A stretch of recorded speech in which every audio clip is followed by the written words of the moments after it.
Hello दोस्तों, कैसे हैं आप? आई होप आप सभी अच्छे होंगे और अपनी तैयारी को अच्छा कर रहे होंगे। तो फिर से स्वागत है हमारी एक नई धमाकेदार वीडियो में।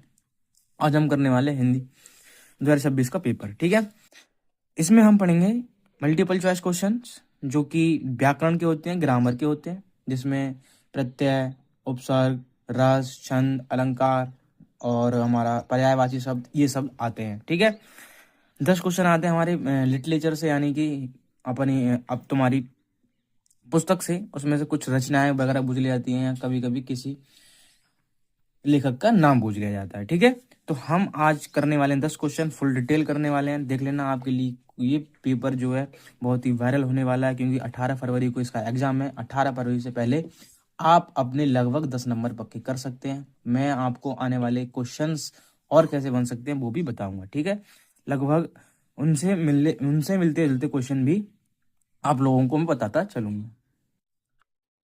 देखिए, क्वेश्चन नंबर 11 शुरू होता है व्याकरण का क्वेश्चन। ठीक है, इसमें दे रखा है कि करुण रस का स्थायी भाव है। करुण रस, ठीक है, करुण रस को क्या बोलते हैं हम? तो करुण रस का स्थायी भाव होता है शोक। क्या होता है? शोक। ठीक है, जैसे हास्य रस का स्थायी भाव क्या होता है? तो हास्य होता है। अब शोक का मतलब होता है दुख। क्या होता है? शोक का मतलब दुख। जिस भी किसी कविता को पढ़ने से अथवा नाटक को देखने से हमारे मन में जो शोक उत्पन्न होता है उसे हम करुण रस बोलते हैं। क्या बोलते हैं? करुण रस। ठीक है, अगला क्वेश्चन है क्वेश्चन नंबर 12। वहां शुरू होता है, जहां उपमेय को उपमान पर सीधा आरोपित कर दिया जाता है तो वह कौन सा अलंकार होता है? ठीक है, जहां उपमेय और उपमान की बात हो और सीधा आरोपित कर दिया जाए तो वहां होता है हमारा रूपक अलंकार। क्या होता है?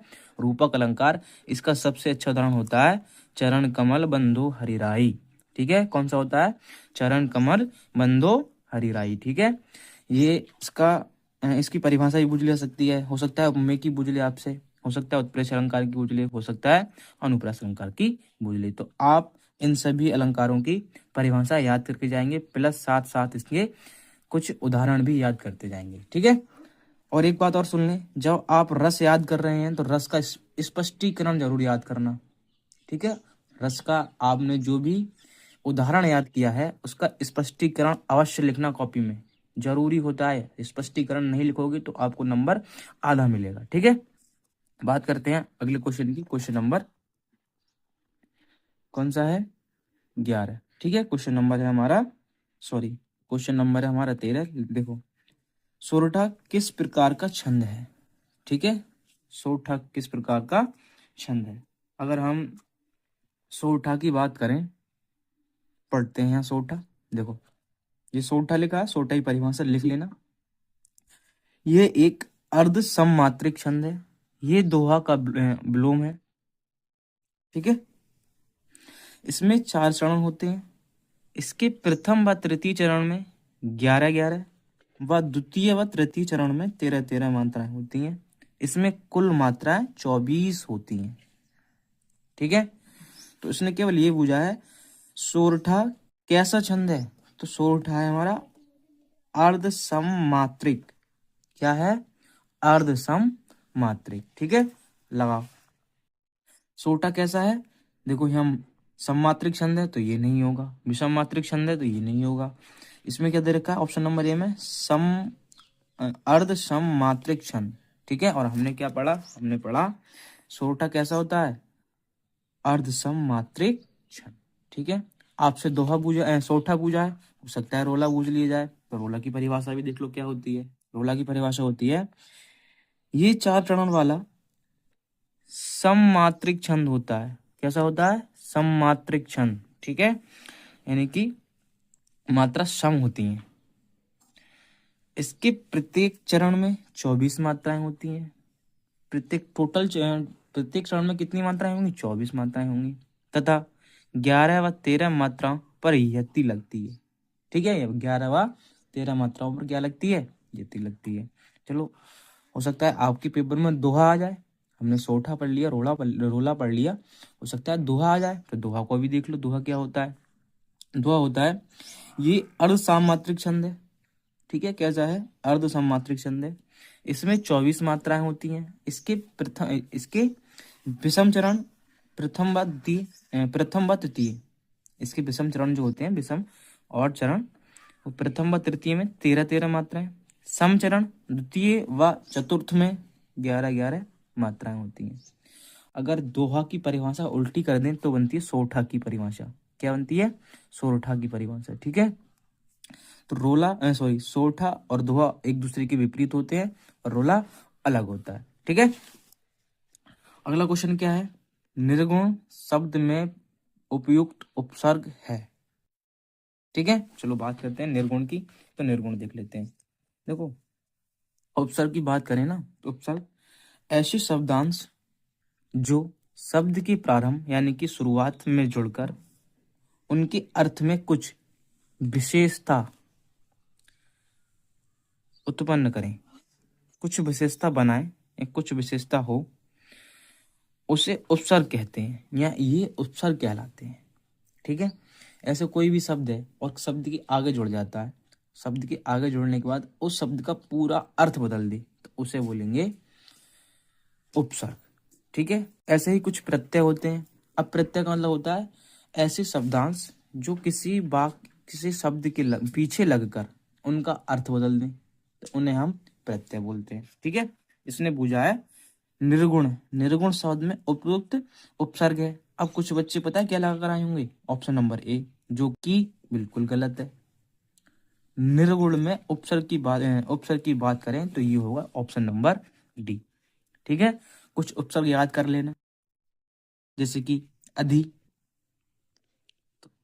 अधिकृत, अधिकार, अधिवक्ता, इस तरीके से कुछ शब्द बन सकते हैं। कुछ तो अनु उपसर्ग याद कर लेना, अनुप्रयोग, इस तरीके से कुछ शब्द बन सकते हैं। ठीक है, अगला है नील कमल में कौन सा समास है? ठीक है, किसमें?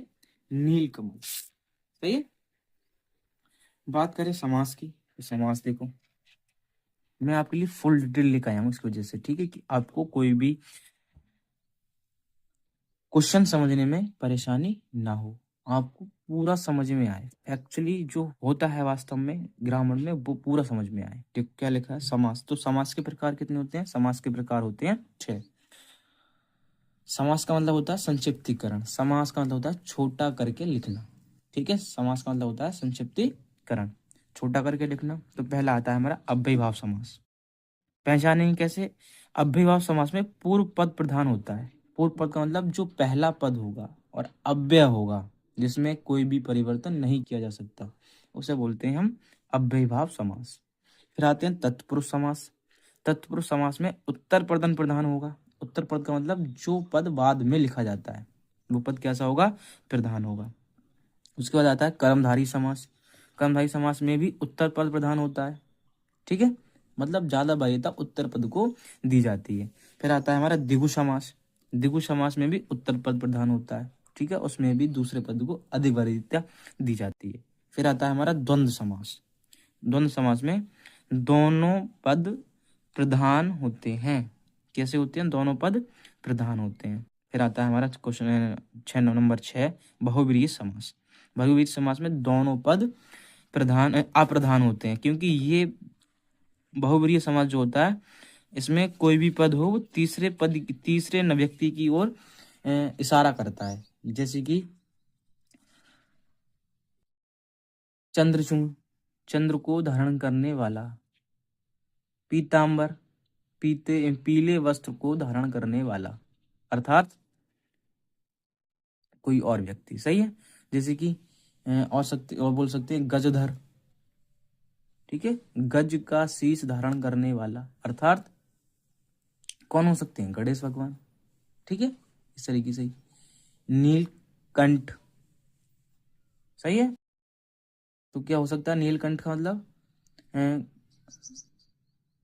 आप मुझे बताएंगे कि नीलकंठ कौन सा समास होगा। ठीक है, और जैसे और समास हो सकते हैं बहुत सारे बहुव्रीहि। बात करें क्वेश्चन नंबर अपने 15 की, तो उसमें लिखा है नीलकमल कौन सा समास है? नीलकमल में कौन सा समास है? ठीक है, तो देखो समास नंबर 3 देखो, इसमें लिखा है कर्मधारय समास। कर्मधारय समास मतलब कोई ना कोई इसके साथ कर्म जुड़ा रहेगा। सही है, इसमें लिखा है नील कमल में नीला है जो कमल, ठीक है। कमल कमल मतलब उपमेय में उपमान की संभावना होने वाली है। और यहाँ पर विशेष और विशेषण होते हैं। ठीक है, तो विशेष और विशेषण अलग अलग हैं, तो विशेष और विशेषण अलग अलग होते हैं, तो इसमें होता है हमारा कर्मधारय समास। कौन सा होता है? कर्मधारय समास। सही है। चलो बात करें, देव नदी का पर्यायवाची शब्द है। ठीक है, देव नदी का पर्यायवाची। अब देखो, पर्यायवाची शब्दों को याद करने की कोई ट्रिक होती नहीं है, ये तो तुम्हें खुद से याद करनी पड़ेंगी पर्यायवाची शब्द। तो पर्यायवाची शब्द को क्या बोलते हैं? पर्यायवाची शब्द में है एक देव नदी। देव नदी को क्या बोलते हैं? जिस नदी में सभी देवता वास करते हैं और हम जिसे सबसे अधिक पवित्र नदी मानते हैं, तो उसे हम बोलते हैं गंगा। क्या बोलते हैं? गंगा। ठीक है, क्या बोलते हैं? अगला है क्वेश्चन नंबर 17। यशुमवी शब्द में विभक्ति एवं वचन है। तो देखो, यशुमवी का मतलब होता है आप सब लोग या हम सब लोग। ठीक है, या आप सब लोगों के द्वारा होता है इसका मतलब। तो इसकी मतलब बात करें तो विभक्ति होती है हमारी तृतीय, और वचन होता है बहुवचन। ठीक है। अगला है क्वेश्चन नंबर 18। विकारी पद कितने प्रकार के होते हैं? विकारी पद कितने प्रकार के होते हैं? तो भाई देखो, विकारी पद का मतलब होता है जिन पदों में लिंग वचन काल कारक के हिसाब से परिवर्तन कर दिया जाए, तो उन्हें बोलते हैं हम विकारी शब्द। और विकारी शब्द होते हैं 4 प्रकार के। कितने प्रकार के होते हैं? 4 प्रकार के। संज्ञा, सर्वनाम, विशेषण, और एक और होता है जिसे बोलते हैं क्रिया, यानी कि वर्ब। सही है। तो इनमें हम लिंग वचन काल कारक के हिसाब से इनमें परिवर्तन कर सकते हैं। सही है। तो ये होते हैं 4 प्रकार के। कितने प्रकार के होते हैं? 4 प्रकार के। ठीक है। उसके बाद है क्वेश्चन नंबर 19। अर्थ के आधार पर वाक्य के कितने भेद होते हैं? अर्थ के आधार पर, अर्थ के आधार पर जिनका अर्थ निकाला जा सके, तो अर्थ के आधार पर होते हैं वाक्य के 8 भेद। कितने होते हैं? 8 भेद। वो 8 में नाम पढ़ के बताऊंगा आपको कौन कौन से होते हैं। ठीक है। देखिए, बहुत ही सिंपल पेपर आया था 2025 में, और अब की बार भी सिंपल आएगा अगर तुम्हारी तैयारी अच्छी है तो। ठीक है, डरने वाली कोई बात ही नहीं है। देखो, अर्थ के आधार पर भेद होते हैं 8। कौन कौन से होते हैं? विधानवाचक, निषेधवाचक, आज्ञावाचक, विस्मयवाचक, इच्छावाचक, प्रश्नवाचक, संदेहवाचक और संकेतवाचक। ठीक है, इस प्रकार से वाक्य के अर्थ के आधार पर भेद हो जाते हैं 8। कितने भेद हो जाते हैं? 8 भेद। सही है। देखो, और अगला क्वेश्चन देखो, कितना सिंपल सा क्वेश्चन है। इतने सिंपल क्वेश्चन पूछ लिए गए थे, कुछ मत पूछो। ठीक है। अगला क्वेश्चन है, आदर्श से गाया नहीं जाता, इसमें कौन सा वाच्य होगा? ठीक है, वाच्य की बात करें। किसकी बात करें? वाच्य की बात करें तो देखो, वाच्य होते हैं 3 प्रकार के। कृत्यवाच्य, कर्मवाच्य और बहुवाच्य। है भाववाच्य का मतलब कोई ना कोई भाव हो। सही है।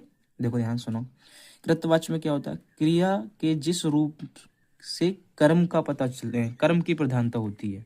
क्रिया के जिस रूप से कर्म की प्रधानता हो, उसे बोलते हैं हम कर्म, सॉरी, क्रिया के जिस रूप से कर्ता की प्रधानता हो। क्रिया के जिस रूप से कर्ता की प्रधानता हो, उसे बोलेंगे कृतवाच्य। सही है। कर्मवाच्य, क्रिया के जिस रूप से कर्म की प्रधानता हो, उसे बोलते हैं हम कर्मवाच्य। और जो क्रिया के जिस रूप से भाव की प्रधानता हो, उसे बोलते हैं भाववाच्य। बात करें कृतवाच्य की। ठीक है, तो कृतवाच्य का उदाहरण होता है जैसे सीता पत्र लिखती है। सीता सीता पत्र लिखती है। सीता ने पत्र लिखा। तो देखो, डायरेक्ट कर्ता कोई काम कर रहा है, और डायरेक्ट किसकी प्रधानता हो रही है? कर्ता की प्रधानता हो रही है। तो कृतवाच्य तो ये होगा नहीं। सही है। तो और हमारा सॉरी, हमारा क्वेश्चन है, आदर्श से गीत गाया नहीं जाता। ठीक है, आदर्श से गीत गाया नहीं जाता। ठीक है, अगर ये ऐसा होता कि आदर्श गीत गाता है, तो होता हमारा कृतवाच्य, क्योंकि डायरेक्ट प्रधानता कर्म की हो रही है, कर्ता की हो रही है। सही है। अगर हमारा क्वेश्चन ऐसे होता कि आदर्श से गीत गाया जाता है, तो डायरेक्ट कर्म की प्रधानता हो रही है कि कर्म कर रहा है आदर्श। ठीक है। अब हमारा जो क्वेश्चन है वो है, आदर्श से गीत गाया ही नहीं जाता, नहीं गाया जाता ना, तो ये इसमें भाव प्रकट हो रहा है। क्या प्रकट हो रहा है? भाव। तो हम इसमें लगाएंगे ऑप्शन नंबर सी। क्या लगाएंगे? Option number C. ठीक है, क्या लगाएंगे? ऑप्शन नंबर सी, क्योंकि आदर्श से गीत गाया नहीं जा रहा है, क्योंकि उसके अंदर से भावहारा निकल गई है कि मुझसे कुछ भी कर लो, मुझसे गाया ही नहीं जाएगा, मुझसे गाया ही नहीं जाएगा। ठीक है, तो ये हो गया हमारा भाववाच्य। ठीक है, आई होप आप सभी को ये वीडियो अच्छी लगी होगी। अगर ये वीडियो अच्छी लगी है तो चैनल को सब्सक्राइब करें। और देखो भैया, अगर आपने पूरी वीडियो देखी है तो प्लीज़ वीडियो को लाइक भी कर दें। आप ये बताएं कि आपको ये वीडियो कैसी लगी। मैंने ये सारे क्वेश्चन डिटेल में कराए हैं, बिल्कुल बेसिक से कराए हैं, पूरी फॉर एक एक क्वेश्चन के टोटल शॉर्ट नोट्स दिए हैं। अगर आपको इन नोट्स की पीडीएफ चाहिए या फिर आप इसका स्क्रीनशॉट ले सकते हैं। ठीक है, क्योंकि ये बहुत काम में आने वाली चीज़ है, बहुत काम में आने वाली चीज़ है। क्योंकि हो सकता है कि आपके पेपर में लगभग इसी से कुछ ना कुछ बनने वाले क्वेश्चन आ जाएं। ठीक है, अब मैंने आप ऐसे बताया था आपको निर्गुण एक उपसर्ग है था। ठीक है, तो निर है इसमें, ये वाला ऑप्शन है। अब इससे बनने वाला और कोई भी शब्द आ जाए आपके पेपर में आ जाए, ठीक है, तो आप इस क्वेश्चन को तैयार कर लेना। ठीक है, मिलते हैं नई अगली वीडियो में। जब तक के लिए टेक केयर और अपनी तैयारी को अच्छा करते रहिए। 18 फरवरी आने वाली है। अगर आपको और सब्जेक्ट के या फिर और हिंदी के अच्छे क्वेश्चन के बारे में जानना है तो हमारे चैनल को सब्सक्राइब करें, विजिट करें। Thank you, take care.